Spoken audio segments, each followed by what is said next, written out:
हर picture में जनता जो है किसी एक को हीरो बनाती है, लेकिन कोई एक ऐसा होता है जिसने काम हीरो वाला किया होता है, लेकिन उसके बारे में उतनी चर्चा नहीं होती है।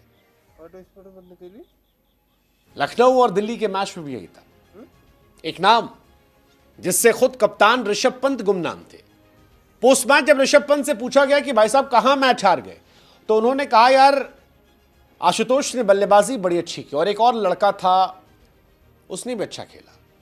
वो नाम जिसके बारे में उतनी चर्चा नहीं हुई, हमें लगा कि यार उसके बारे में भी थोड़ी हाइप बनाते हैं। विपराज निगम को भी हीरो बनाते हैं, क्योंकि जिस लड़के ने सिंगल हैंड छक्का ऋषभ पंत के सामने मारा, जिस लड़के ने आशुतोष जब रना बॉल खेल रहे थे तब 250-300 का स्ट्राइक रेट मेंटेन किया, जिसने ये कॉन्फिडेंस दिया कि दिल्ली यहां से भी मैच जीत सकती है, उस विपराज निगम के बारे में चर्चा तो होनी चाहिए। आशुतोष 20 पर 20 खेल रहे थे जब विपराज मार रहे थे, और विपराज सिर्फ मार नहीं रहे थे, गेंदबाजी में आए तो 20 साल के लड़के ने माकरम को आउट कर दिया, निकोलस पूरन को भी आउट कर दिया था, लेकिन समीर रिजवी से कैच छूट गया। दिल्ली 63 पे 5 थी जब वो आया था, और उसके बाद मैच ऑलमोस्ट खत्म करके चला गया था। दिल्ली जीती तो 31 गेंद पे 66 आशुतोष रहे, लेकिन 15 पे 39 विपराज के भी थे, और यहीं से सारी कहानी बनती है। आशुतोष आज मेन स्ट्रीम हीरो थे, लेकिन एक हीरो विपराज भी थे, 20 साल का लड़का जिसने अपने डेब्यू पर 15 गेंद पर 39 रन बनाए 206 चेस करते हुए, और एक विकेट निकाला, एक कैच और पकड़ाता तो वो कमाल हो जाता, अद्भुत होता, विश्वसनीय होता, वर्णनीय होता, अकल्पनीय होता, क्योंकि उसकी पारी भी बड़ी महत्वपूर्ण थी। पिछले साल जैसे आशुतोष शशांक के साथ मिलकर मैच फिनिश करते थे, इस साल आशुतोष जब मेन हीरो थे तो विपराज उनके साथ मिलकर वही कर रहे थे। आशुतोष ने आखिरी 7 गेंद पर जो किया वो चमत्कार से कम नहीं था, छक्का चौका छक्का डबल छक्का चौका छक्का, लेकिन विपराज ने भी जो किया था वो चमत्कार से कम नहीं था। 45 गेंद पर 109 रन चाहिए थे। आशुतोष बहुत स्लो खेल रहे थे उस वक्त विपराज ने मारना शुरू किया। आशुतोष ने 15 ओवर तक रन नहीं बनाए, लेकिन वो 13वें ओवर में 15 रन ठोक देना, 14वें ओवर में 17 रन ठोक देना, 15वें ओवर में 15 रन ठोक देना, वो विपराज का कमाल था। वो विपराज की आतिशबाजी थी जिसे देखकर सब हैरान थे। आखिरी के 4 ओवरों में रन कम चाहिए थे, 40-49 रन चाहिए थे। ब्रेक हुआ, वो आउट हो गए। उसका आशुतोष ने एक्सेलरेशन किया और मैच पलट दिया। 18वें में 17, 19वें में 16, फिर 7, और मैच खत्म हो गया। लेकिन इन सब के बीच में विपराज जो थे वो कहीं गायब हो गए। विपराज कमाल के बॉलर हैं, कमाल के, यूपी से आते हैं, लेग स्पिनर हैं, और जबरदस्त प्लेयर बनकर आए हैं। मुंबई ने भी इन पर दांव लगाया था। Vipraj Nigam the hero of UP in pre quarter, उस वक्त भी इन्होंने कमाल किया था। 8 गेंद पर 27 रन ठोके थे और 2 विकेट निकाल दिए थे 4 ओवर में। 20 साल का केवल लड़का है, दिल्ली के लिए खेल रहा है।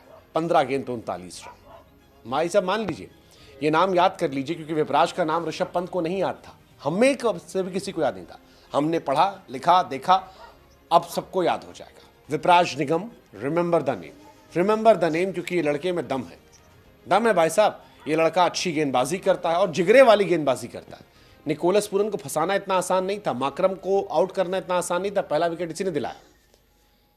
जबरदस्त गेंदबाजी। विपराज निगम 21 साल के होंगे इस साल जुलाई में। इससे पहले बहुत मैचेस नहीं खेले, केवल 7 डोमेस्टिक T20 खेले, 27 इनका हाईएस्ट स्कोर रहा है। लेकिन आज जो किया है, इस करने के बाद अब दुनिया इनको याद रखेगी। ये आईपीएल का कमाल है। मतलब जो दुनिया आज कह रही है ना कि आईपीएल से क्या मिला, आईपीएल से ही आशुतोष मिले, आईपीएल से ही शशांक मिले, आईपीएल से ही विपराज मिले। आईपीएल इन लड़कों को स्टार बना रहा है, एक रात में स्टार बना रहा है। हालांकि उसके पहले ये कई तपस्या करके आए हैं, जिस तपस्या की वजह से ये आगे बढ़ रहे हैं, लेकिन यहां इनको मौका मिल रहा है। ये 15 पे 39 जो है ये आसान नहीं थे। उस वक्त एक्चुअली लग नहीं रहा था कि मैच कोई निकाल ले जाएगा, बट क्या आतिशबाजी थी, क्या होशियारी थी, क्या रंगबाजी कह सकते हो आप, कि रंगबाजी से खेला गया है, रंगबाजी से। और बताया कि लंबा खेलने के लिए आए हैं, ये इतनी आसानी से नहीं जाने वाले हैं, यहां से लंबा खेलेंगे और मैच जिताएंगे। एक्चुअली जब ट्रिस्टन स्टब्स 2 छक्का मार के आउट हुए तो लगा कि मैच खत्म हो गया। दिल्ली कैपिटल के 6 बैट्समैन आउट हो चुके थे, अभी भी जीत के लिए लगभग 100 रन चाहिए थे, केवल 45 गेंदें बाकी थीं। आशुतोष आराम से खेल रहे थे, टाइम ले रहे थे, वहां से विपराज ने मैच पलट दिया। वहां से विपराज ने आते ही मैच पलटा। रवि बिश्नोई के सामने 14वें ओवर में उन्होंने 2 चौका 1 छक्का मारा। इसके बाद शहबाज अहमद को फिर एक चौका एक छक्का मारा, 16वें ओवर में फिर 2 चौका मारा, 15 गेंदों पर 260 की स्ट्राइक रेट से 39 रन, 5 चौके 2 छक्के, और यहीं से मैच पलट गया। विपराज जब आउट हुए तब दिल्ली को 23 गेंदों पर 42 रन चाहिए थे। आशुतोष के साथ 22 गेंदों पर 55 रन की पार्टनरशिप, आप खुद देख लीजिए, 22 गेंदों पर 55 की पार्टनरशिप की, जिसके बाद 23 पर 42 चाहिए थे, एंड देन रेस्ट आशुतोष ने हिस्ट्री क्रिएट कर दी। विपराज निगम यूपी के लिए घरेलू क्रिकेट खेलते हैं, 20 साल 239 दिन के हैं, दिल्ली कैपिटल के सबसे यंग प्लेयर हैं। आईपीएल में डेब्यू से पहले 3 फर्स्ट क्लास, 5 लिस्टें और 7 टी20 मैच खेले थे, 25 विकेट थे, 116 रन थे। 2023 में यूपी टी20 लीग के दौरान सुर्खियों में आए थे, 1 ओवर में 28 रन बनाए थे 8 नंबर पर बैटिंग करते हुए। 20 साल का लड़का पिछले साल जेद्दा में आईपीएल नीलामी में 50 लाख रुपए में गया था। मुंबई ने भी पर दांव लगाया था। सैयद मुश्ताक अली में भी इस लड़के ने अपना दमखम दिखाया था। रिंकू सिंह के साथ बल्लेबाजी करते हुए 8 गेंदों में 27 रन बनाकर जीत दिलाई थी, वहीं से लाइमलाइट में आए थे। अब कह रहे हैं कि नाम याद रखिएगा, विपराज निगम, माकरम को आउट किया, पहला विकेट निकाला, याद रखिएगा, लड़का आगे जाएगा।